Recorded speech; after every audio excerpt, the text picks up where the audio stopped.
कहते नहीं कि कलम का बहुत पक्का आदमी है वो, और बड़ा कलम का मजबूत आदमी। किसी किसी की लेखनी इतनी शानदार होती है कि हम सामने अपने भाव बयां नहीं कर सकते हैं, लेकिन लेखनी बयां कर देती है। दिल की किसी किसी के तो चेहरा बयां कर देता है, दिल की बात आंसू बयां करते हैं, ये उनके लिए बहते हैं जो इनके दिल में बसते हैं। तो 7 श्लोक इसलिए लिखे कि मानो रुक्मिणी माता बताना चाहती हैं, हे द्वारकाधीश, हम ये 7 श्लोक लिख करके आपको चिट्ठी भेज रहे हैं। हमारे यहाँ परसों बारात आने वाली है शिषपाल की, भैया मान नहीं रहे हैं। परसों शिषपाल बारात लेके आ जाएंगे, बड़े बड़े राजा आएंगे उस बारात में, और हम जीते जी शिषपाल के साथ नहीं जाना चाहते। हमने मन वचन कर्म से आपको अपना समर्पण किया है, और मेरे ये 7 श्लोक ही, हे द्वारकाधीश, हमारी और आपकी 7 भामरे मान लेना, इसलिए हम 7 श्लोक लिख रहे हैं प्यारे। अथवा इसलिए भी 7 श्लोक लिखे कि जब कोई पिता अपनी पुत्री के लिए विवाह के लिए योग वर देखने जाता है, तो सबसे पहले ये 7 चीजें एक नीतिज्ञ पिता ढूंढता है। 7 चीजें, वो 7 चीजें आप में अद्वितीय रूप से विद्यमान हैं। कौन कौन सी इसमें लिखा है? सबसे पहले कुल। पिता अगर अपनी बिटिया को घर देखने जाएगा तो सबसे पहले हम लोग क्या देखेंगे? कुल खानदान कैसा है। हमारे यहाँ कहावत है, गांव में बुंदेली कहावत है हमारे यहाँ, और कहते हैं कि मार ज्योतियां कुल बिहाई हैं। हमारी जो बूढ़ी माता है वो सिर हिला के कह रही हैं, पंडित जी सही बोल रहे हैं। हमारे यहाँ कहते हैं मार ज्योतियां और कुल बिहाई हैं। अच्छे कुल में विवाह करना चाहिए हमें। तो कुल के रूप से आप प्रथम, फिर सील। उस परिवार में हम बिटिया को देने जा रहे हैं, उसकी शीलता कैसी है। ऐसे तो नहीं है जिस परिवार में हम बिटिया देने जा रहे हैं वो आतंकवादी हो, बेचारी भोली भाली पहुंचे वहां एटम बम में खड़े पूरे सबके सब। इसलिए फिर सील, फिर स्वभाव, अच्छा स्वभावशील, सौंदर्य, सुंदर होना चाहिए जिस घर में अपनी बिटिया को देना चाह रहे हैं। फिर उसके बाद विद्या, जिस घर में हम देने जा रहे हैं अपनी कन्या को, अकेला नहीं कि पैसा ही अकेला हो, पहले उस घर के लोगों की पढ़ाई लिखाई भी देखनी चाहिए, विद्या। फिर अवस्था, धन और धाम, ये 7 चीजें और 7 श्लोकों में उन्होंने बताई। श्रुत्वा गुणान भुवन सुंदर सिन्मतांते निर्विस्य कर्ण विवरैर हरतोंग तापम।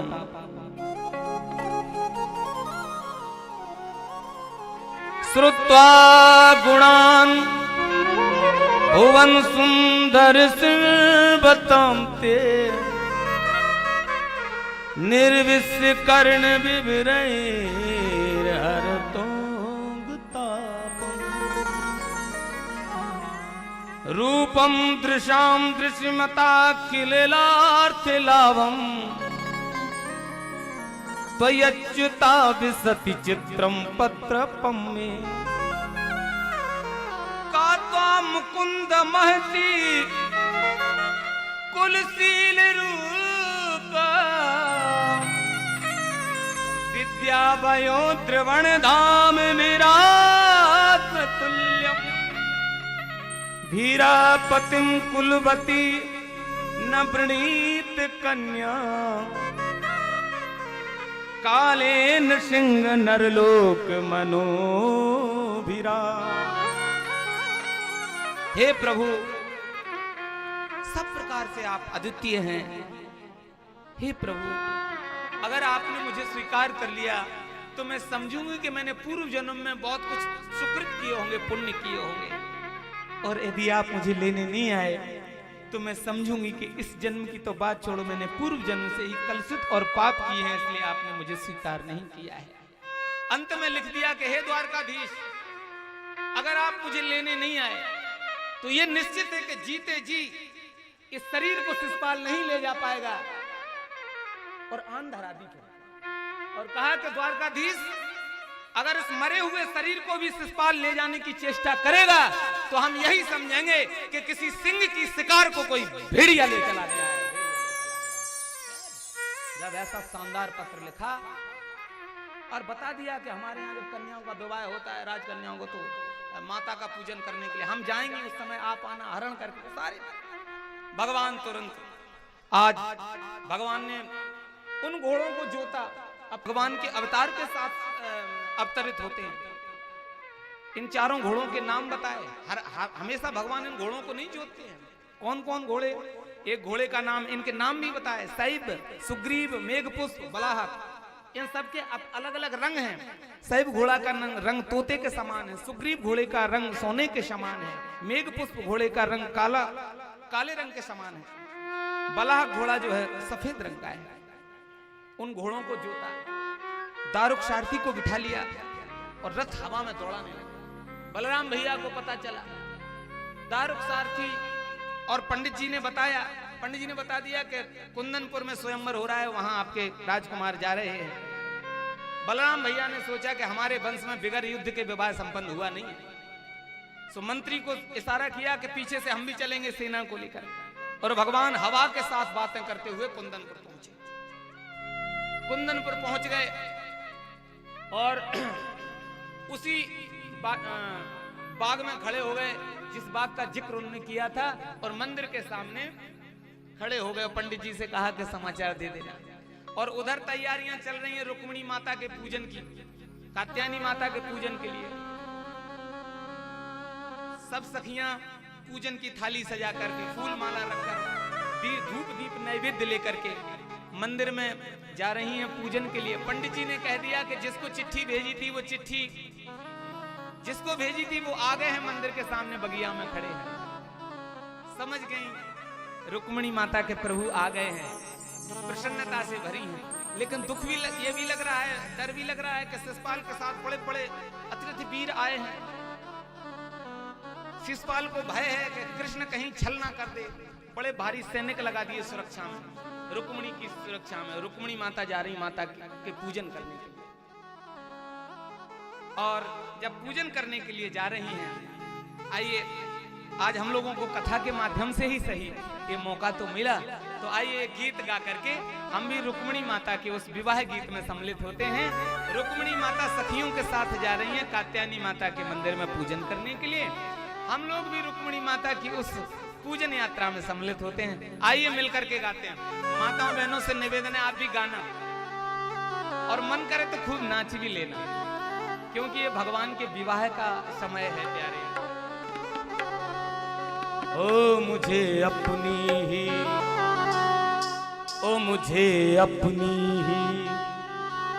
दुल्हन बना ले, श्याम तेरी दीवानी हुई। ओ मोहे अपनी दुल्हन बना ले, श्याम तेरी दीवानी हुई मैं। श्याम मेरी ओ श्याम अपनी ही दुल्हन बना ले, श्याम तेरी दीवानी हुई मैं। ओ मुझे अपनी दुल्हन बना ले, श्याम तेरी दीवानी हुई मैं दीवानी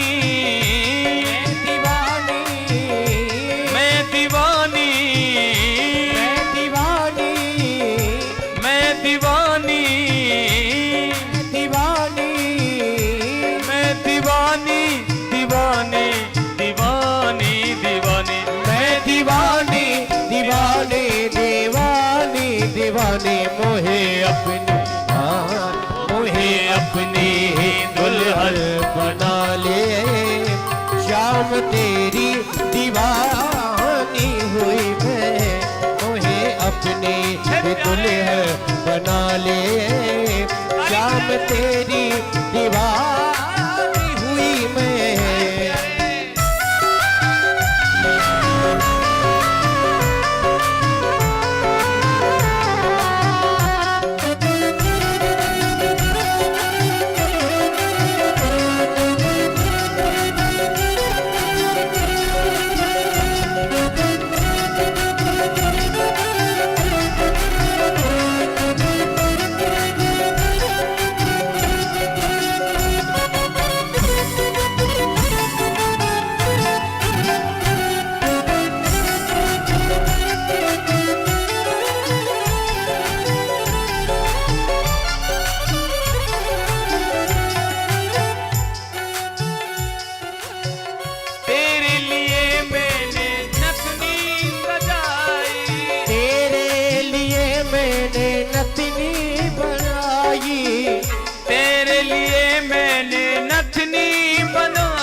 अपनी सजाई। ओ मुझे अपनी ही, ओ मुझे अपनी ही, हाँ मुझे अपनी ही दासी बना ले। श्याम तेरी दीवानी हुई मैं। ओ मोहे अपनी ही दासी बना ले, श्याम तेरी दीवानी हुई मैं। मुझे अपनी ही दुल्हन बना ले, श्याम तेरी दीवानी हुई मैं। ओ मोहे अपनी ही दुल्हन बना ले, श्याम तेरी दीवानी हुई मैं।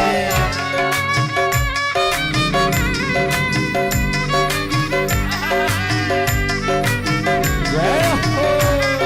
ए भैया ताली बजाते हुए।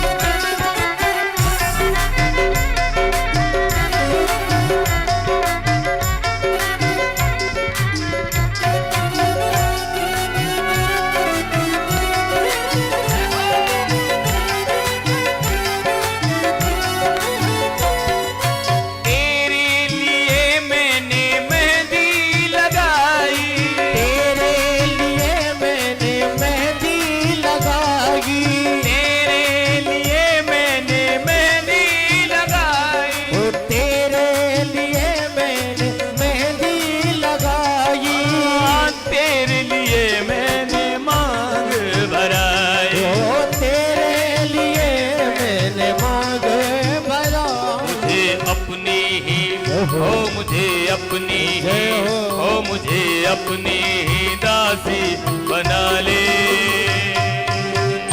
श्याम तेरी दीवानी हुई मैं, मुझे अपनी ही दासी बना ले, श्याम तेरी दीवानी हुई मैं।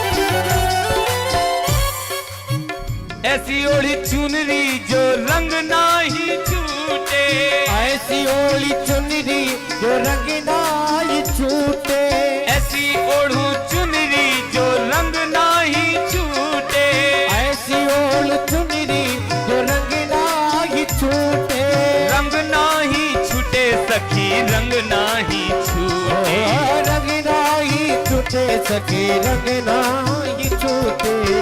हो मुझे अपने, हो मुझे चरणों से अपने लगा ले, हो मुझे चरणों से अपने लगा ले, श्याम तेरी दीवानी मुझे अपनी ही दुल्हन बना ले, श्याम तेरी दीवानी हुई मैं। गाइए ताली बजाइए।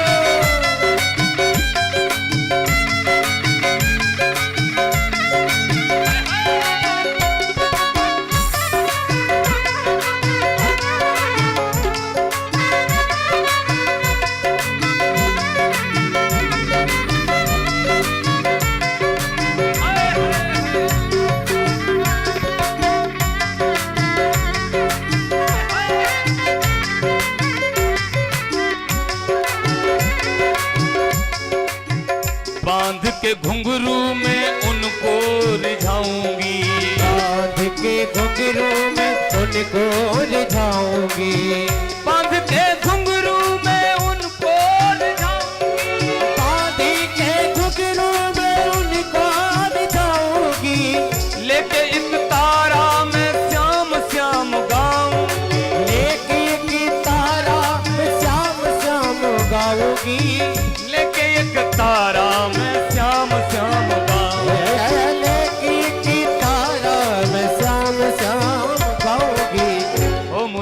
अपने ही, ओ मुझे अपने ही रंग में रंगा ले, मुझे अपने ही रंग में रंगा ले।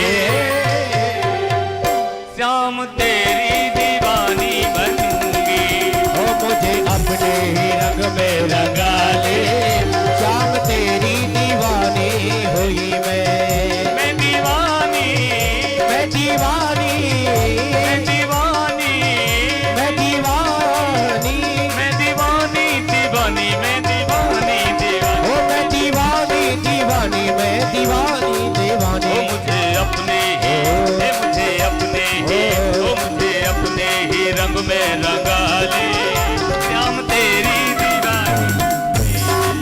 ओ मुझे अपने ही रंग में तू रंग ले, श्याम तेरी दीवानी होगी मैं।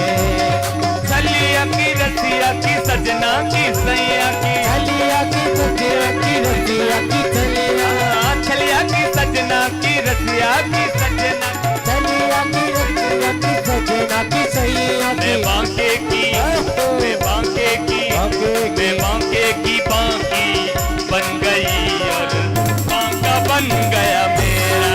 ओ मैं तो बाके की बाकी बन गई और बाका बन गया मेरा। मैं बांके की बांकी बन गई और बनका बन गया मेरा। तो बाके की बाकी ऐसे नहीं ताली बजाते हुए। बाका बन गया मेरा।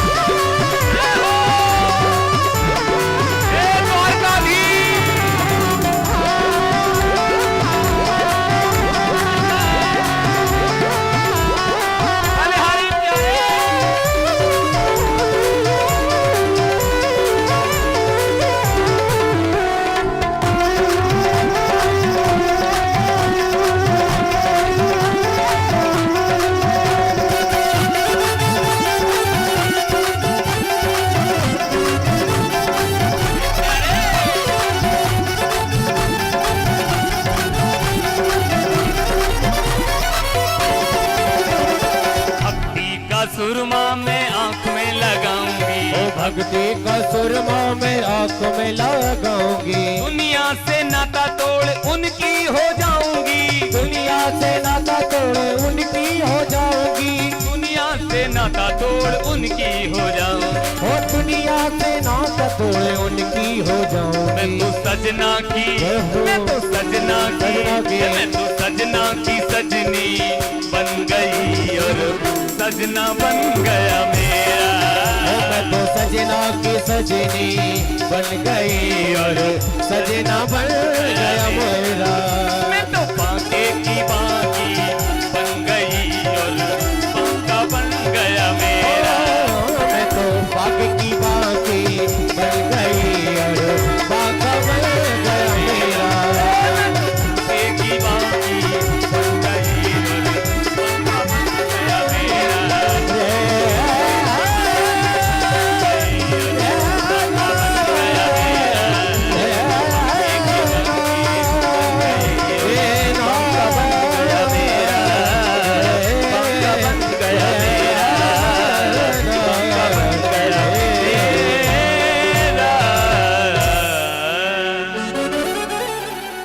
बोलिए द्वारकाधीश भगवान की जय हो, श्री रुक्मिणी रमण भगवान की जय हो। और ऐसे गीत गाते हुए सखियों के मध्य रुक्मिणी जी पहुंच जाती हैं माता के मंदिर में पूजन करने के लिए। और पूजन किया। हमारे तहसीलदार यादव जी अभी हमारे पूर्व जजमान हैं कथा के आए। बहुत बहुत धन्यवाद। एक बार आप तालियां बजा करके ऐसे परीक्षक का भी स्वागत करें। मंदिर में पूजन किया। पूजन करने के बाद स्तुति करी माता की कि मां आप मेरे मनोरथ को समझती हो। ऐसा कोई नहीं है जो मुझे मेरे मनसा के अनुरूप आशीर्वाद दे दे। आपके सिवा स्तुति करी। जय जय गिरवर राज किशोर जय महेश मुख चंद्र चकोरी, जय गज बदन षडानन माता, जगती जननी दामन दूतिगा।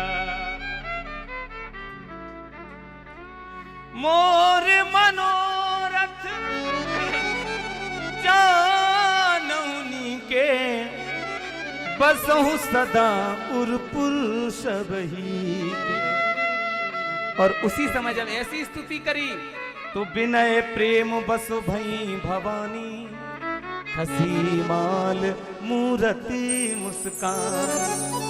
जिस माता का पूजन करने के लिए गई, माता की मूर्ति मुस्कुरा गई और आशीर्वाद दे दिया, सुन सिए सत्य। जैसे माता सीता ने पूजन किया था वैसे ही इन्होंने किया है, आशीर्वाद मिल गया। और पूजन के बाद जैसे ही बाहर निकली तो सामने द्वारकाधीश रथ पर सवार हैं, पीतांबर कसा हुआ है।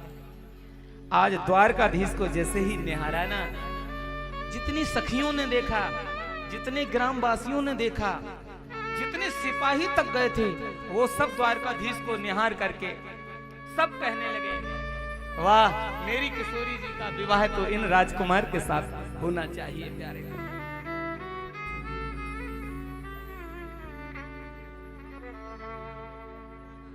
और जब यहां तक कि अपने अपने पुण्य लगा दिए सबने,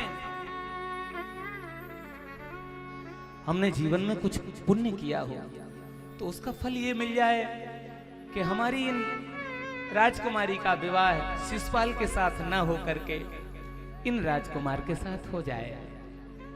अपने जीवन भर के पूजा पाठ सुकृत समर्पित कर दिए। मैंने अगर कुछ पूजा पाठ करी हो तो हम यही चाहते हैं कि मेरी राजकुमारी का विवाह इन राजकुमार के साथ हो जाए।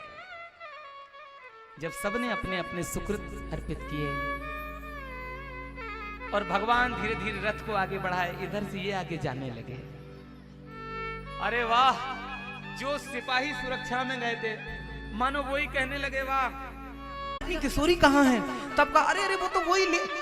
तो सब कहने लगे, भैया वो तो ले गो ले गो ले गो की आवाज कही। और जब तक तो भगवान रुक्मिणी जी को लेकर के वहां से चले गए। ये खबर जो है शिशुपाल को लगी, शिशुपाल रोने लगा। रुक्मिणी जी के भैया ने प्रतिज्ञा करी कि अगर आज मैं अपनी बहन का विवाह शिशुपाल के साथ न कर सका तो मैं इस नगर में नहीं लौटूंगा। भगवान से फिर युद्ध किया, भगवान मारने के लिए तैयार हो गए तो बलराम भैया ने छुड़ाया। फिर इसने भोजकच नाम का एक नगर बसा लिया, वहां रहने लगा। फिर वहां के विदर्भ देश के महाराज अधपति भीष्मक महाराज ने फिर कृष्ण और रुक्मिणी को बुलाया। फिर वैदिक रीति रिवाज के साथ विवाह संपन्न हुआ।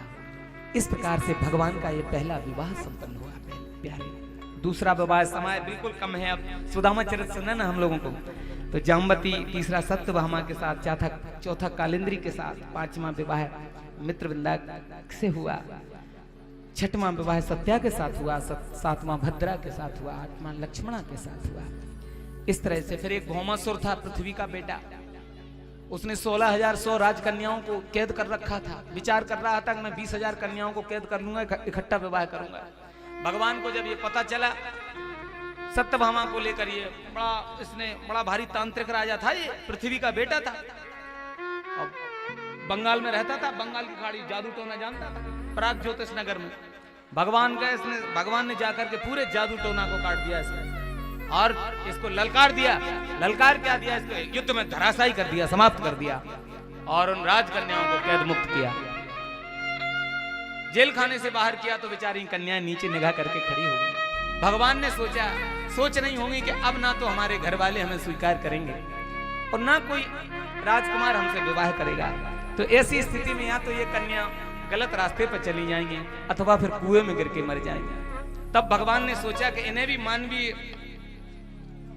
मानवीय गुणों से, इन्हें भी समाज में सम्मान मिले। तो भगवान ने कहा, आप अन्यथा ना लें तो हम एक साथ आपको स्वीकार कर सकते हैं। उन राजकन्याओं ने प्रणाम किया कि वाह प्रभु, हमें कोई नहीं स्वीकारता, जिसका कोई नहीं होता है उसके भगवान होते हैं द्वारकाधीश। इस प्रकार से फिर 16,108 विवाह भगवान के संपन्न हुए। उसके बाद फिर एक दिन नारद जी गृहचर्या देखने के लिए गए भगवान की। भगवान गृहस्थी में बड़े ढंग से रहते हैं, जैसे एक गृहस्थी वाले को रहना चाहिए वैसे ही भगवान रहते हैं। बड़ा भारी परिवार बढ़ गया, लेकिन नारद जी ने देखा कि एक सदगृहस्थ को जैसे रहना चाहिए वैसे ही भगवान गृहस्थी में रहते हैं। कैसे रहते हैं? एक गृहस्थ को चाहिए कि सुबह ब्रह्म मुहूर्त में जग जाना चाहिए। भगवान सुबह जल्दी जगते थे, बड़ों को प्रणाम करते थे और छोटों को दुलार करते थे। हमारे यहाँ एक श्लोक आया है और हमेशा पूरे मतलब गृहस्थी के पाठ भगवान ने पढ़े हैं। हमारे यहाँ श्लोक आया है कि अगर ये काम कोई भगवान भी करें तो भी उन्हें लक्ष्मी छोड़ के चली जाएगी। वो काम कौन से हैं? तो एक श्लोक में बताया गया है कि जो जिसके दांत गंदे रहते हैं, जिसके गंदे वस्त्र होते हैं, इसलिए हम लोगों को कभी गंदे वस्त्र नहीं पहनने चाहिए, दांत गंदे नहीं होने चाहिए। अगर जिसके दांत गंदे रहते हैं भैया, हम नहीं कहते हैं, नीति शास्त्र कहते हैं। नीति शास्त्र में लिखा है कि इतने काम भगवान भी करें, भगवान भी अगर ये काम करें तो माता लक्ष्मी उनका परित्याग करके चली जाएंगी। कौन कौन? इसलिए आप लोगों से निवेदन है कि आप भी ये काम नहीं करना। ये भागवत में आपको सुना के जा रहे हैं, क्योंकि अगर ये काम भगवान भी करेंगे तो लक्ष्मी माता उनका परित्याग कर देंगी, और हम लोग करें तो फिर हम लोगों की तो मजा ले क्या है। इसलिए कभी मत करना ये काम। कौन कौन से? सुनिएगा। तो लिखा है उसमें,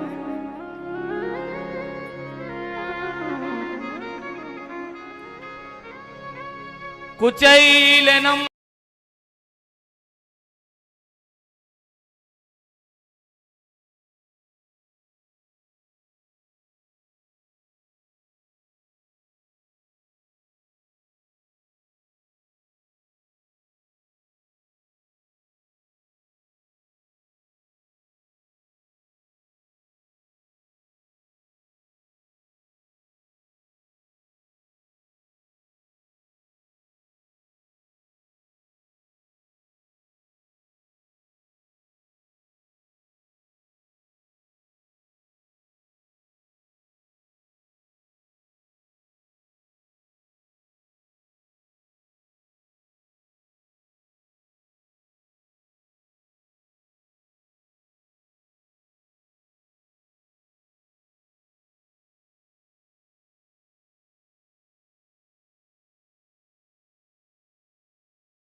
अब भैया जो होगा सो देखा जाएगा।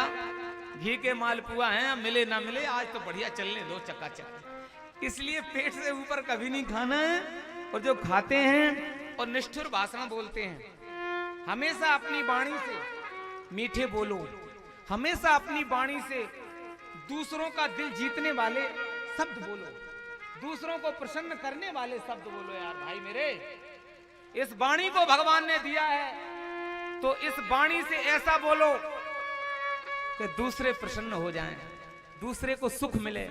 माताओं से निवेदन है, सभी बैठ जाओ। अब 6 दिन से बैठे हो तो अब इतने क्यों अकुला रहे हो? बैठ जाइए सभी। वाह, ये माताएं तो इतनी अच्छी हैं कि इतनी अच्छी माताएं तो हमें अब आज तक मिली ही नहीं है इतनी कथाओं में। अभी देखो 1 मिनट नहीं लगा, सब बैठ गई हैं। बैठ जाइए सभी। वाह। तो सुनिएगा, एक काम क्या, गंदे वस्त्र नहीं पहनने हैं। कपरोली साहब, दूसरे दांत गंदे नहीं होने चाहिए। तीसरी बात है, पेट से ज्यादा नहीं खाने चाहिए। और चौथी बात है, निष्ठुर भाषण नहीं। ध्यान देना, कभी हमें अपनी वाणी से दूसरे को रुलाना नहीं है। ठीक है कि नहीं है? अपनी वाणी से दूसरों को रुलाना नहीं है। क्या करना है? दूसरे को रुलाना है? दूसरे को मारना है क्या? नहीं। क्या? हाँ, एक माता जी हमारी इतनी सीधी है, हमने कहा रुलाना नहीं, बोली हाँ। हमने कहा रुलाना है, बोली हाँ। एक बार क्या हुआ कोई बात नहीं, इस बात को यहीं रहने दिया जाएगा। तो कहने का अर्थ यह है कि अपनी वाणी से किसी को रुलाना नहीं है, कर्कश नहीं बोला। देखो भैया, यही वाणी ते आदमी हाथी पे बैठ जावे।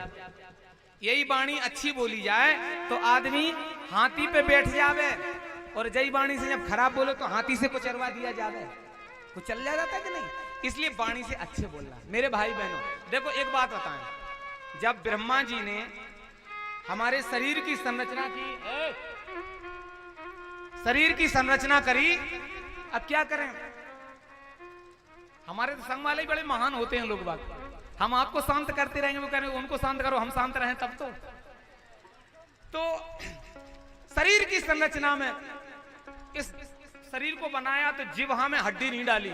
इसका अर्थ यही था कि इस जिह्वा से हमें कर्कश नहीं बोलना है, कड़क नहीं बोलना है, मीठा बोलना, मुलायम बोलना है।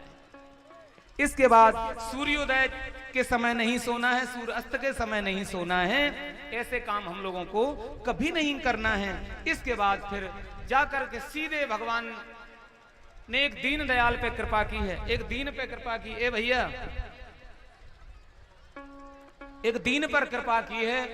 बेचारे विपन्न थे, लेकिन भगवान के बचपन के सखा थे, भगवान का भजन करने वाले थे। जंतोली कौन? भगवान का खूब भजन करते थे, कभी किसी से कुछ नहीं मांगते थे, जिनका नाम सुदामा जी था। एक दिन उनकी पत्नी सुशीला को पता चला कि हमारे पतिदेव द्वारकाधीश के बचपन के मित्र हैं। उन्होंने सुदामा जी से निवेदन किया कि आप द्वारकाधीश से मिलने क्यों नहीं जाते हो। तब पत्नी के बार बार निवेदन करने पर आज सुदामा जी द्वारकाधीश से मिलने चले गए। और उन्होंने कहा कि मेरे पास कुछ भेंट की वस्तु नहीं है। तो सुशीला गई, 4 घरों से 4 मुट्ठी चावल मांगे, पोटली में बांधे। दादी सास के जमाने की, अब थोड़ा हनुमत शैली में कहना पड़ेगा क्योंकि हनुमान जी महाराज की शायद कृपा हो रही है। तो 4 मुट्ठी चावल बांधे। दादी सास के जमाने की साड़ी थी। आचार्य जी क्षमा करना, उसी शैली में कहना पड़ेगा जल्दी जल्दी। तो 4 मुट्ठी चावल दादी सास के साड़ी के जमाने की फटी जीर्ण शीर्ण साड़ी थी, उसमें बांधे और उसमें अपने आंसू डाल दिए 4। सुशीला ने 4 आंसू डाले। शायद उनने कह दिया कि मेरे पतिदेव द्वारकाधीश आप स्वयं पूछेंगे कि आप कैसे रह रहे हो, तो अपने दुख को बयां नहीं करेंगे, अपनी गरीबी नहीं बताएंगे, और हम भी नहीं कह सकते हैं, लेकिन मेरे इन आंसुओं को तुम समझ लेना प्यारे। और उन आंसुओं को डाल दिया और शायद ये कह दिया कि कन्हैया, हमारे यहाँ 1 महीने में 2 एकादशियां होती हैं, लेकिन व्यक्तिगत मेरे यहाँ तो नित्य एकादशी का माहौल रहता है, अन्न खाने को नहीं मिलता है। और लेकर के सुदामा जी चल पड़े। सुदामा जी ने मांगने की इच्छा से नहीं, केवल हमें भगवान के दर्शन हो जाएंगे, इस भाव से सुदामा जी भगवान से मिलने के लिए पत्नी के आग्रह पर सुदामा जी आगे जा रहे हैं। और जीर्ण शरीर है, बिल्कुल पूरा लाठी का सहारा लिए हैं जी, सीधे चल पड़े भगवान द्वारकाधीश से मिलने के लिए। बताते रास्ते में बहुत समय लगा, थक गए।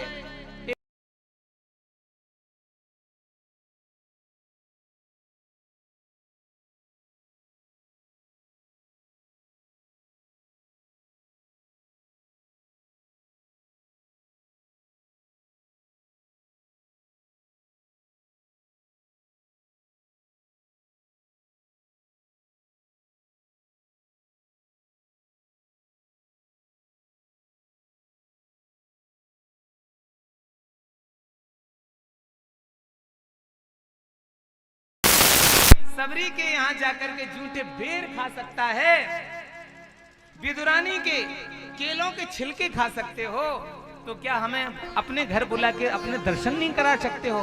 हे द्वारकाधीश, हमें कुछ मांगना नहीं है आपसे, हम कोई याचना के लिए नहीं आए हैं, हमें तो केवल दर्शन लाभ चाहिए था आपका।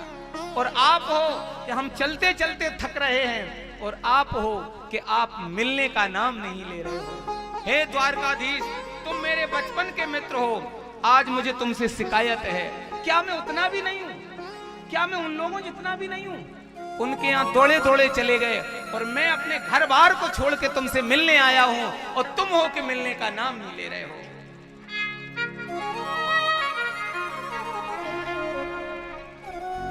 अब कहने लगे सुदामा जी शिकायत भरे लहजे में,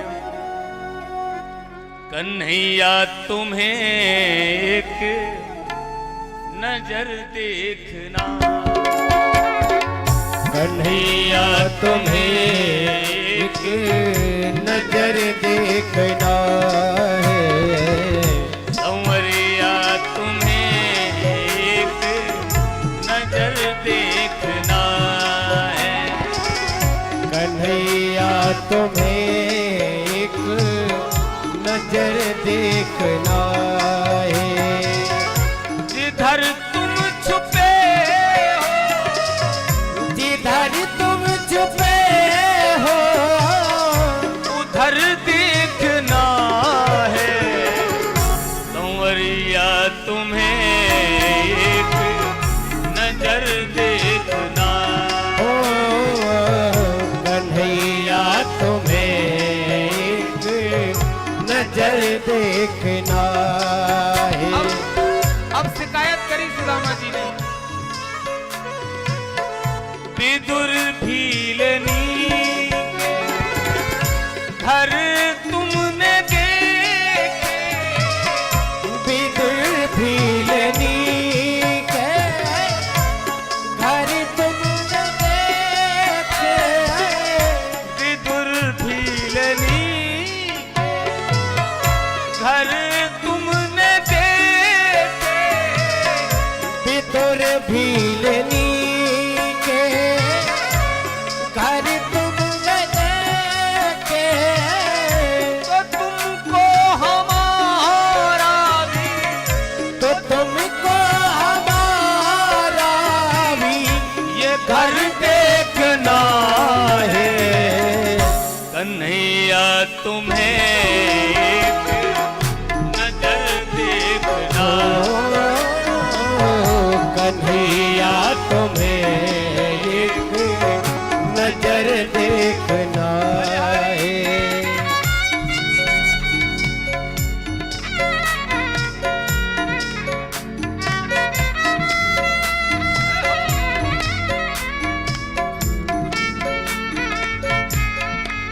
जय हो।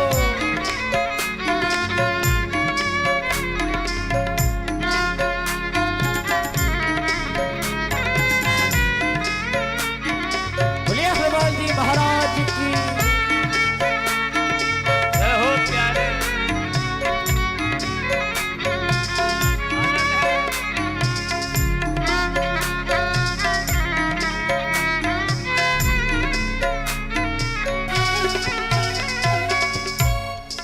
उबारा था जैसे तुमने गीत और गज को, उबारा था जैसे तुमने जी को, उबारा था जैसे तुमने गीत और गज को, उबारा था जैसे तुमने गीत और गज को, हमें उन हाथों का हमें उन हाथों का हुनर देखना है। संवरिया तुम्हें एक नजर देखना, कन्हैया तुम्हें एक नजर देखना है, कन्हैया तुम्हें एक एक नजर देखना है।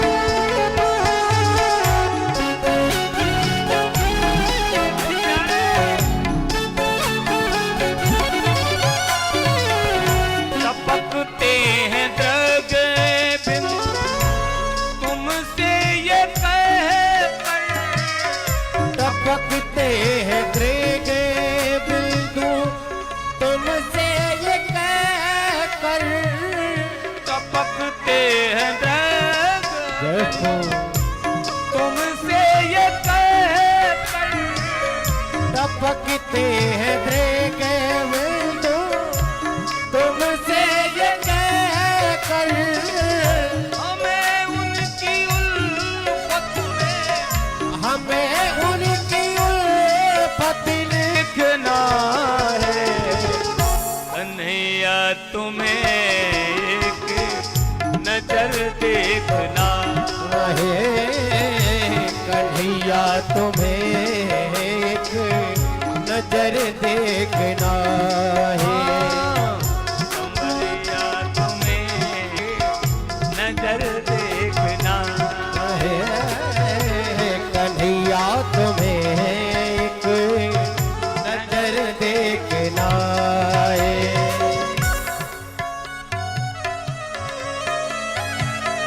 संवरिया तुम्हें नजर देखना। सुदामा जी शिकायत भरे लहजे से वहीं सो जाते हैं। हमारे बीच में पूज्य पुजारी जी महाराज हमें आशीर्वाद देने के लिए आए हैं, उनको बारंबार प्रणाम। और हमारे बीच में हमारी इस कथा यात्रा के पूर्व जजमान ग्वालियर से पधारे आदरणीय राजेंद्र सिंह नाती जी की धर्मपत्नी श्रीमती उषा सिंह जी भी हमारे बीच में पधारी हैं। आप लोग तालियां बजा करके पुजारी जी का और श्री नाती परिवार का भी स्वागत कर देंगे। बहुत बहुत साधुवाद, धन्यवाद। अब सुदामा जी बोले, लाला तेरी लाख पड़ी हो, मुझे कोई चाहत नहीं थी, मुझे कुछ भौतिक सुख सुविधा नहीं चाहिए थी, केवल एक झलक, एक दीदार चाहिए था, और उसमें भी तू मिलने का नाम नहीं ले रहा भैया। अब तेरी लाख पड़ी हो तो आना, न मेरे साथ, मेरे में ये सामर्थ्य नहीं कि मैं तेरे पास आ जाऊं। और ऐसा सोच के सो जाते हैं। बताते हैं भगवान ने वहां भी परीक्षा ली। भगवान एक मल्लाह बन के आ गए और भगवान ने कहा, एक मल्लाह का रूप लिए कि भैया कहां जा रहे हो पंडित जी? अरे बोले मैं द्वारका जा रहा हूं। महाराज बहुत देर लगेगी। तो बोले मैं तो यहीं सो रहा हूं, अब मेरे सामर्थ्य नहीं है। तो जो मल्लाह बन के भगवान आए, उनने इनके धैर्य की परीक्षा ली। तो भगवान ने कहा, मेरा घर है पास में, चलो आप चारपाई बिछाएंगे, गद्दा तकिया बिछाएंगे, उस गद्दा तकिया पे आपको सुलाएंगे, आपकी जब नींद निकल जाए तब द्वारका को चले जाना। लेकिन सुदामा है कि कभी किसी की कोई आशा अभिलाषा रखते नहीं है। सुदामा जी बोले, भैया मल्लाह भैया, हम तो अपना गद्दा तकिया अपने साथ में ही रखते हैं। तो मल्लाह ने कहा कि आपके पास तन ढकने के लिए धोती नहीं है, उरायन पाए हो, पगड़ी सिर पे नहीं है, तन ढकने के लिए सर वस्त्र नहीं है, और आप कहते हो कि हमारे पास गद्दा तकिया है। तो सुदामा जी ने जो जवाब दिया बड़ा अद्भुत दिया। ये फक्कड़ महात्माओं का यही जवाब होता है, बीतराग संतों का यही होता है। मन लागा मेरा यार फकीरी में, जोर सुख नहीं। सुदामा जी से कहा कि गद्दा तकिया कहाँ है? सुदामा जी बोले, तुम्हें नहीं देखता, ये तुम्हारी आंखों का दोष, लेकिन गद्दा तकिया मेरे साथ में है। कहाँ? तो सुदामा जी कहते हैं, हम जमी पर लेट जाते हैं, सिरहाने हाथ रखते हैं। जमी पर लेट जाते हैं, सिरहाने हाथ रखते हैं, हम तो अपना गद्दा तकिया हमेशा साथ रखते हैं, हमेशा। और जब जगे तो द्वारकापुरी में ही पहुंच गए। अब आपसे रह गए, अरे मैं कहाँ आ गया हूँ, स्वप्न तो नहीं देख रहा हूँ। दिव्य प्रासाद महल बने हुए हैं, भौचक्के से सुदामा जी देख रहे हैं, मैं कहाँ आ गया हूँ। एक राहगीर वहां से आ रहा था। उस राहगीर से नमस्कार किया सुदामा जी ने, भैया मैं कहाँ आ गया हूँ। उस राहगीर ने कहा आप द्वारकापुरी में आ गए हो। अरे तो द्वारकापुरी है ये, तो भैया यहाँ में मेरे कृष्ण कन्हैया को घर कहाँ पे है। तो उस राहगीर ने कहा इतने नाम से काम नहीं चलेगो, उसका पूरा नाम बताओ, गली नंबर, मकान नंबर, मोहल्ला, ये सब चौराहे नंबर ये बताइए। तो सुदामा जी बोले भैया इतना सब हमें ना पतो, हम तो इतना जाने का या द्वारका को मालिक है वो। अरे भैया फिर ऐसे नाम ले रहे थे, उनका नाम लेने के पहले बड़े विशेषण लगाए जाते हैं। श्री श्री 1008 द्वारकाधीश महाराजा धीराज श्री कृष्णचंद्र जी महाराज। तो सुदामा जी बोले भैया इतना लंबो चौड़ो तो नाम हम ना जाने, हमारे तो बचपन को सखा है, बचपन को मित्र है, हम तो कृष्ण का नहीं ही बातें कहवो जाने। राहगीर ने कहा वाह आप मित्र हो, उनके बोले मैं मित्र हूँ और बचपन का मित्र हूँ, बहुत छोटे का मित्र हूँ। तो सुदामा जी को देख करके राहगीर थोड़ा मुस्कुराया और राहगीर ने कहा वाह आप बचपन के मित्र हैं, वो इतने बड़े आदमी, वो इतने संपन्न, तुम इतने विपन्न, अपनी कभी शकल देखिए शीशा में, तन पे नहीं लगता और चल पड़े कलकत्ता। और बारे मित्र, मित्र को चित्र देखो तो भैया ये मित्र मेरे द्वारकाधीश के। सुदामा जी ने कहा ये तुम्हारा नजरिया है, लेकिन सच्चाई है कि वो मेरा बचपन का मित्र है। किसी दूसरे आदमी ने बताया अगर आप उनके मित्र हैं तो चाहते क्या हो, बोले उनके घर जाना चाहते हैं। तो एक द्वारकावासी ने बताया कि वैसे पूरी द्वारका उन्हीं की है, उन्हीं के भवन है ये, लेकिन फिर भी इनमें अलग उनका एक अपना प्रासाद है, अपना भवन है।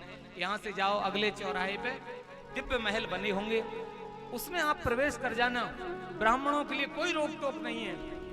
तो भगवान का पता समझ करके सुदामा जी आगे बढ़े।